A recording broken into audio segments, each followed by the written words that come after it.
Hi, this is Revathi. Welcome to అందమైన కథల పొదిరిల్లు. Videos చూస్తూ లైక్స్, కామెంట్స్, షేర్ చేస్తున్న ప్రియమైన మిత్రులందరికీ నా హృదయపూర్వక ధన్యవాదాలు. తొలి ముద్దు ఎపిసోడ్ నెంబర్ 95. డైరెక్టర్ ఫనీ అతను సెలెక్ట్ చేసిన శారీ కంచు కట్టుకుందేమోనన్న ఆశతో తన కోసం వెతుకుతుంటాడు. అలా వెతుకుతూ గెస్ట్తో మాట్లాడుతూ ఉండగానే కంచు లైట్ గ్రీన్ కలర్ శారీ కాకుండా హాఫ్ శారీలో అందంగా రెడీ అయి ఎవరో గెస్ట్తో మాట్లాడుకుంటూ వస్తుంటుంది. అది చూసిన ఫనీ కన్ఫ్యూజ్ అవుతూ, ఇదేంటి, నేను సెలెక్ట్ చేసిన కలర్ ధరించింది కానీ సెలెక్ట్ చేసిన శారీ కట్టకుండా హాఫ్ శారీ ధరించిందేంటి, చూజ్ చేసిన కలర్ ధరించినందుకు నా మీద ఇష్టం ఉందనుకోవాలా? లేదా నేను సెలెక్ట్ చేసిన శారీ కట్టినందుకు నా మీద ఇష్టం లేదనుకోవాలా? నన్ను ఇలా కన్ఫ్యూజన్లో పెట్టి నిజంగానే కంచు అని మరోసారి నిరూపించుకుంది. ఏమైనా ఈ హాఫ్ శారీలో కూడా నా కంచు అందంగా ఉందిలే అని అనుకొని సంతోషపడుతుంటాడు. అలా అనుకుంటూ ఉండగానే కంచు దగ్గరగా వస్తుంటుంది. సరే స్వప్న, మళ్ళీ తర్వాత కలుద్దాము అని చెప్పి ఆ గెస్ట్ స్వప్న నుంచి వీడి వేరే దారిన వెళ్ళిపోతుంది. స్వప్న ముందుకు వస్తుంటే ఫనీ తన దారికి అడ్డుగా నిలబడి, హాఫ్ శారీ ధరించారేంటి అని అడుగుతాడు. ఫనీని చూడగానే కోపంగా నడుము మీద చేయి పెట్టుకొని, నేను ఏది ధరిస్తే నీకెందుకు, అడ్డు తప్పుకో అంటూ ఫనీని పక్కకు నెట్టి ముందుకు వెళ్తుంటుంది. ఏ కంచు, ఆగు అని మళ్ళీ తన దారికి అడ్డుగా వస్తాడు. ఏంటి అన్నట్టుగా సీరియస్గా చూస్తుంది. ఫనీ తన కళ్ళ కింద ఉన్న కాటుకను తీసి తన చెవి వెనక పెట్టి, అందంగా ఉన్నావు కంచు, నీకు దిష్టి తగలకుండా దిష్టి చుక్క పెట్టానులే అని అంటాడు. ఏడ్చావులే అంటూ మళ్ళీ ఫనీని పక్కకు నెట్టి ముందుకు వెళ్తుంటుంది. స్వప్న అలా వెళ్తుంటే ఫనీ పేరెంట్స్ ఎదురుగా పడతారు. వాళ్ళు స్వప్నని చూసి, బాగున్నావమ్మా అని అడుగుతారు. బాగున్నానండి, మీరు బాగున్నారా అంటూ వాళ్ళతో నవ్వుతూ మాట్లాడుతుంది. అది చూసి ఫనీ తృప్తి పడుతూ, ఏమిటో ఈ కంచు, తను నాకు ఎప్పుడు పూర్తిగా అర్థమవుతుందో, నా తొలి ముద్దుని తనతో ఎప్పుడు పంచుకుంటానో అని ఆశగా అనుకుంటాడు. ఇక స్టేజీ మీద ఈవెంట్ ఆర్గనైజేషన్ అలంకరణలో పూల పందిరి కింద నవదంపతులు నిలబడి ఫొటోస్కి స్టిల్ ఇస్తుంటారు. యష్ చాలా క్లోజ్గా దీక్షను పట్టుకొని ఫొటోస్ దిగుతుంటాడు. యష్ దీక్ష మొహాల్లో ఉన్న ఆనందానికి హద్దులు లేవని చెప్పుకోవాలి.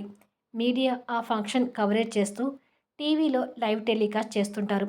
అదంతా టీవీలో టెలికాస్ట్ అవుతుంటే లాకప్లో ఉన్న శృతి టీవీ చూస్తూ, నేను ఇలా జైల్లో ఉంటే వాళ్ళు ఫంక్షన్ చేసుకొని ఎంజాయ్ చేస్తున్నారా? వసే దీక్ష, యష్ని నీకు దూరం చేసే ప్రయత్నాలు నేను ఎప్పటికీ ఆపను.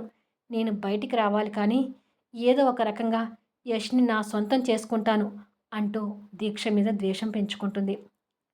సంచలనం సృష్టించిన యష్ జీవితం, అతని పెళ్ళి రిసెప్షన్ అనగానే ఇళ్లలో కూర్చున్న వాళ్ళు కూడా టీవీలకు హత్తుక్కొని పోయి ఆ ఫంక్షన్ని చూస్తుంటారు. యంగ్ స్టార్ హీరో అందాల రాకుమారుడిగా అమ్మాయిల మనసుని కొల్లగొట్టిన వాళ్ళకి కాస్త అసూయ కూడా ఉంటుంది. విక్రమ్ కూడా తండ్రితో కలిసి ఆ ప్రోగ్రాం చూస్తూ, ఫస్ట్ టైం దగ్గరుండి యష్ దీక్షల పెళ్లి చేసిన వాడిని ఇప్పుడు వాళ్ళ రిసెప్షన్ని ఇలా బాధగా టీవీలో చూస్తున్నాను అని అనుకొని కాస్త బాధపడుతుంటాడు. పెద్ద పెద్ద సెలబ్రిటీలు, రాజకీయ నాయకులు, అభిమానులు వచ్చి ఆ దంపతుల్ని ఆశీర్వదించి వెళ్తుంటారు. గిరిధర్ దంపతులు కూడా విచ్చేసి ఆ జంటను ఆశీర్వదిస్తారు. రోహిత్ కూడా యష్ దీక్షతో ఫోన్లో మాట్లాడి విషెస్ చెప్తుంటారు. ప్రతాప్ గారి దంపతులు, రామ్మూర్తి దంపతులు కూడా వచ్చిన అతిథుల్ని రిసీవ్ చేసుకుంటూ ఉంటారు. లల్లి, సందీప్ పేరెంట్స్ కూడా వచ్చిన అతిథుల్ని రిసీవ్ చేసుకొని మాట్లాడుతుంటారు. అప్పుడే అమృత దంపతులు, స్నేహ దంపతులు కూడా ఆ ఫంక్షన్కి అటెండ్ అవుతారు. వీళ్ళందరూ స్నేహ, అమృత వాళ్ళని రిసీవ్ చేసుకోగానే వాళ్ళు స్టేజీ మీదకి వెళ్తారు. స్నేహ దంపతులు వాళ్ళ దగ్గరికి వెళ్ళి ఆశీర్వదిస్తుంటే, ఏంటి స్నేహ, నువ్వు కోరుకున్నట్టే మా ఫంక్షన్ ఈవెంట్ ఆర్గనైజేషన్ కాంట్రాక్ట్ నీ పేరు మీదనే తీసుకున్నాం కదా, నీకు హ్యాపీనా అని అడుగుతాడు యష్. ఓ పిచ్చ సంతోషంగా ఉన్నాను యశోధర్ గారు అంటుంది స్నేహ నవ్వుతూ. దీక్ష కూడా నవ్వుతూ ఆ దంపతుల్ని రిసీవ్ చేసుకొని ఫొటోస్ తీస్తుంటారు. తర్వాత అమృత దీక్షను హక్ చేసుకుని విషెస్ చెప్పి యష్కి షేక్ హ్యాండ్ ఇచ్చి విషెస్ చెప్తుంది. ఇద్దరు కలిసి వాళ్ళ దంపతులతో కూడా ఫొటోస్ దిగుతారు.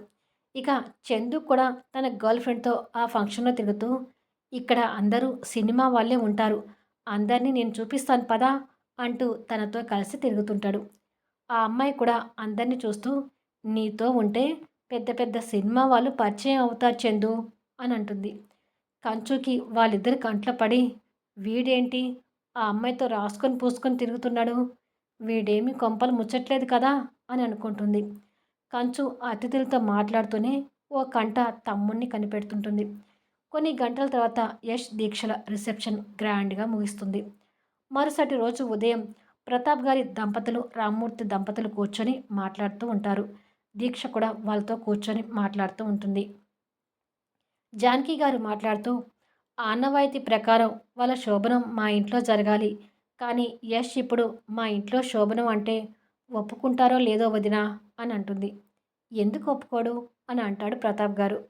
యష్ ఇప్పుడు ఇలాంటి పెద్ద బంగ్లాలో ఉంటూ లగ్జరీ స్టేటస్కి అలవాటు పడి ఇప్పుడు మా చిన్న ఇంట్లో శోభనం అంటే ఒప్పుకుంటారో లేదోనని మాకు అనుమానంగా ఉందన్నయ్య అంటూ తన అభిప్రాయాన్ని వ్యక్తం చేస్తుంది జానకి గారు. దీక్ష కూడా ఒప్పుకుంటాడో లేదోనని సందేహపడుతుండగా, మీరలాంటి అనుమానాలేమీ పెట్టుకోకుండా అత్తయ్య గారు అంటూ యష్ అక్కడికి వస్తాడు. అందరూ యష్ వైపు చూస్తూ ఉండగానే యష్ వాళ్ళ దగ్గరికి వచ్చి, పోయినసారి మీ ఇంట్లో శోభనం గదిలో నేను దీక్షని కొట్టి అవమానించి గోడ దూకి వెళ్ళిపోయాను. ఇప్పుడు అవన్నీ గుర్తొస్తే నాకు చాలా గిల్టీగా ఉంటుంది. నాకు కాస్తైనా ఆ గిల్టీనెస్ పోవాలంటే మా శోభనం మీ ఇంట్లోనే జరగాలి. ఏ శోభనం గదిలో అయితే దీక్షని కొట్టి అవమానించానో అదే శోభనం గదిలో దీక్షతో కలిసి మా జీవితం మొదలు పెట్టాలనుకుంటున్నాను అంటూ తన అభిప్రాయం వ్యక్తం చేస్తాడు. అది విని అందరూ సంతోషపడుతుంటారు. చూసారా నా కొడుకు ఎంత మంచివాడో అంటూ పద్దు పొంగిపోతుంది. దీక్ష మాత్రం ఆత్మీయంగా యష్ వైపు చూస్తుంటే యష్ తన వైపు చూస్తూ ఏంటి అన్నట్టుగా కన్నుబొమ్మలు ఎగరేస్తాడు. దీక్ష అటు ఇటు చూసి ఎవరు గమనించడం లేదనుకొని యష్కి కొంటెగా కన్ను గీటుతుంది. రాక్షసి అని అనుకొని యష్ నవ్వుకుంటాడు. నైట్ 9 అవుతుండగా రామూర్తి గారి ఇంట్లో స్నేహ, అమృత, స్వప్న కలిసి దీక్షని శోభనం పెళ్లి కూతురుగా రెడీ చేస్తుంటారు. శోభనానికి సమయం దగ్గర పడే కొద్దీ దీక్షలో కొత్త సిగ్గు అలుముకొని ఇంకా అందంగా కనిపిస్తూ ఉంటుంది. ఇక యష్ సువాసనలు వెదజల్లుతున్న రూమ్లో పూలతో అందంగా అలంకరించిన శోభనం బెడ్ దగ్గర సాంప్రదాయబద్ధంగా పంచకట్టు కట్టి దీక్ష కోసం ఆతృతగా ఎదురు చూస్తూ అటు ఇటు తిరుగుతూ, అబ్బా ఇంకా ఎంతసేపు, త్వరగా రాదేంటి అనుకుంటూ ఉంటాడు. హమ్మయ్య! అలంకరణ అయిపోయింది దీక్ష. ఇక ఇన్నేళ్ళు నీ మీద విరహంతో ఉన్న యష్ ఈ రాత్రికి నిన్నస్సలు వదలడు అని అంటుంది స్నేహ. పోవే అంటూ దీక్ష సిగ్గుతో నవ్వుతుంటుంది. కొద్దిసేపటికి దీక్ష బయటకు వచ్చి తల్లిదండ్రులకి, అత్తమామలకి నమస్కరిస్తుంది. పద్దు కోడలికి పాల గ్లాస్ ఇచ్చి, ఈసారి నా కోరిక తీరుస్తావు కదా అని అడుగుతుంది. దీక్ష సిగ్గుతో తలదించుకొని, తీరుస్తాను అత్తయ్య గారు అని అంటుంది. పద్దు సంతోషపడుతూ, మా బంగారు తల్లిని రూమ్ వరకు పంపించి రండమ్మా అంటూ స్నేహకి, అమృతకి చెప్తుంది. వదిన, మా అన్నయ్య జాగ్రత్త, మా అన్నయ్యని మరీ అమాయకుని చేసి నలిపేయకు అంటూ లల్లి ఆట పట్టిస్తుంది. సందీప్ లల్లి తల మీద ఒకటి కొట్టి, మీ అన్నయ్య బాగానే ఉంటాడు, మా అక్క గురించి నాకు బెంగ అని అంటాడు నవ్వుతూ. చాలే ఊరుకోండ్రా అంటాడు ప్రతాప్ గారు నవ్వుతూ. వాళ్ళు అలాగే మాట్లాడతారు కానీ నువ్వు వెళ్ళమ్మా అంటుంది పద్దు. కొన్ని క్షణాలకి యష్ ఎదురు చూస్తుండగా స్నేహ, అమృత దీక్షని లోపలికి నెట్టి డోర్ పెడతారు.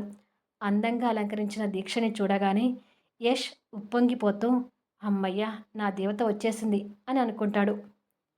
దీక్ష మాత్రం సిగ్గుపడుతూ వణుకుతున్న పాల గ్లాస్తో అడుగులో అడుగు వేసుకుంటూ యష్ దగ్గరికి వస్తుంటుంది.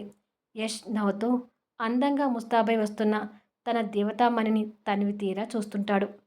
దీక్ష దగ్గరికి వచ్చి వణుకుతున్న చేయితోనే యష్ ముందు పాల గ్లాస్ అందిస్తుంది.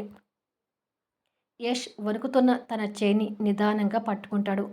శోభనం గదిలో యష్ స్పర్శ తగలగానే సిగ్గుతో ఇంకా ముడుచుకుపోతుంటుంది. తన పరిస్థితికి యష్ నవ్వుతూనే పాల గ్లాస్ అందుకొని తనని ఓరగా చూస్తూ సగం పాలు తాగి తనకిస్తాడు. దీక్ష కంగారు పడుతూ మిగిలిన పాలు తాగుతుంటుంది. తను సిగ్గుతో ఎంత టెన్షన్ పడుతుందో అదురుతున్న తన ఎద ద్వారా యష్కి తెలుస్తుంటుంది. దీక్ష మిగిలిపోయిన పాలు తాగి గ్లాస్ పక్కకు పెడుతుంది. యష్ తన దగ్గరికి వచ్చి సిగ్గుతో తల వంచుకున్న తన చుబకాన్ని పట్టుకొని పైకి లేపుతాడు. దీక్ష యష్ని చూడటానికి కూడా సిగ్గుపడుతూ పక్కకు పోయి నిలబడుతుంది. యష్ నవ్వుతూ, మన ఫస్ట్ స్పర్శని, తొలి ముద్దుని నీకు గుర్తుకు తెస్తే నువ్వే నా కంట్రోల్లోకి వస్తావు అని మనసులో అనుకొని సౌండ్ చేయకుండా నెమ్మదిగా తన వెనుకగా వచ్చి 2 చేతులతో నిదానంగా దీక్ష నడుముని చుడతాడు. నడుము మీద వెచ్చని చేతుల గిలిగింతల స్పర్శ దీక్షకు తెలియగానే అప్పటిలాగానే స్టన్ అయిపోతూ యష్‌తో తనకు కలిగిన మొదటి స్పర్శను గుర్తుకు తెచ్చుకుంటుంది. దీక్ష ఆ షాక్‌లో ఉండగానే తన మెడ మీద యష్ పెదవులు చుంబిస్తుంటాయి. ఇక యష్ పెదవుల స్పర్శతో దీక్షకి నరాలు జల్లుమంటూ ఉంటాయి. తను ఆ మత్తులో ఉండగానే నిదానంగా చేతుల్ని తన నాభి దగ్గరకు తీసుకువెళ్ళి మునివేళ్ళతో రాస్తుంటాడు. ఆ స్పర్శకు దీక్ష ఇంకా పరవశించిపోతుంటుంది.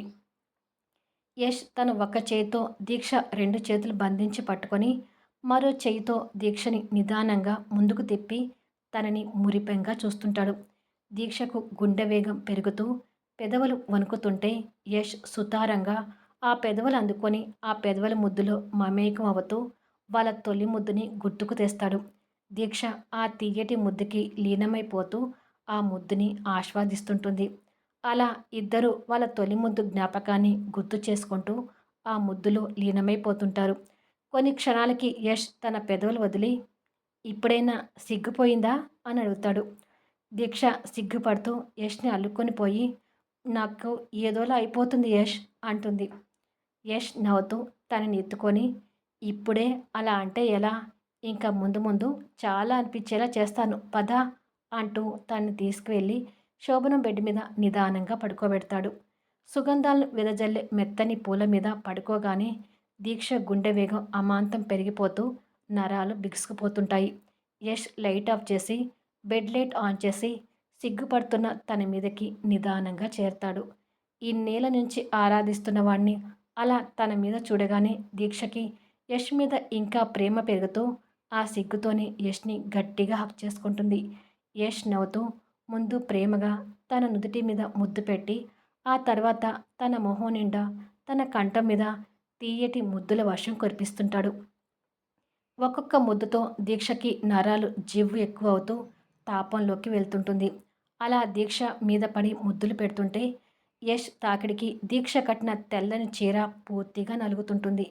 ఇన్నేళ్లు మనసులో ప్రాణంగా ఆరాధిస్తున్న ప్రియసఖితో జీవితాన్ని మొదలుపెట్టే క్షణాలు ఆసన్నమవుతుంటే మల్లెపూల సుగంధాలు యష్‌ని ఇంకా ప్రేరేపిస్తుంటాయి. మీద పడుకున్న యష్ స్పర్శతో దీక్షలో కూడా అలజడి ఎక్కువవుతుంటే యష్ చిలిపి చేష్టలు ఎక్కువ చేస్తూ తనలో తాపాన్ని పెంచి తన ఎద మీద నుంచి పవిట తొలగిస్తాడు. దీక్ష ఇంకో సిగ్గుతో ముగ్ధురాలైపోతుంటుంది. డిమ్ లైటింగ్‌లో తన ఎద అందాలను చూస్తూ యష్ ఇంకా ఉద్రేకపడుతుంటాడు. కొన్ని క్షణాల్లో ఇద్దరూ వివస్త్రంగా మారిపోయి తనువుల ముద్దుల వర్షంలో తడిచిపోతుంటారు. మరి కొద్దిసేపటికి ఇద్దరి తనువుల తాపంతో తీయటి ముద్దులతో 2 శరీరాలు కలిసిపోతాయి. ఒకరి మీద మరొకరు అమితమైన ప్రేమానురాగాలను చూపించుకుంటూ వాళ్ళ తొలిరైన తీయని రాత్రిగా ఎప్పటికీ గుర్తుండిపోయేలా మధుర క్షణాల్లాగా మలుచుకుంటూ ఉంటారు. అలా గంటలు గడిచినా కూడా ఆ రాత్రంతా వాళ్ళ ఇద్దరి శరీరాల మధురమైన కలయికను సాగిస్తూనే ఉంటాయి. మామూలుగా అయితే ఇలాంటి సీన్స్ రాయటానికి కూడా ఇబ్బందిగా అనిపించేది.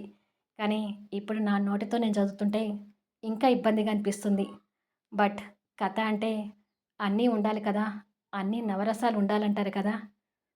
సో, ఈ వీడియో మీద మీ అభిప్రాయాలు తెలుపుతూ కామెంట్స్ ఇవ్వండి. అలాగే లైక్స్ ఇచ్చి ఎంకరేజ్ చేయండి.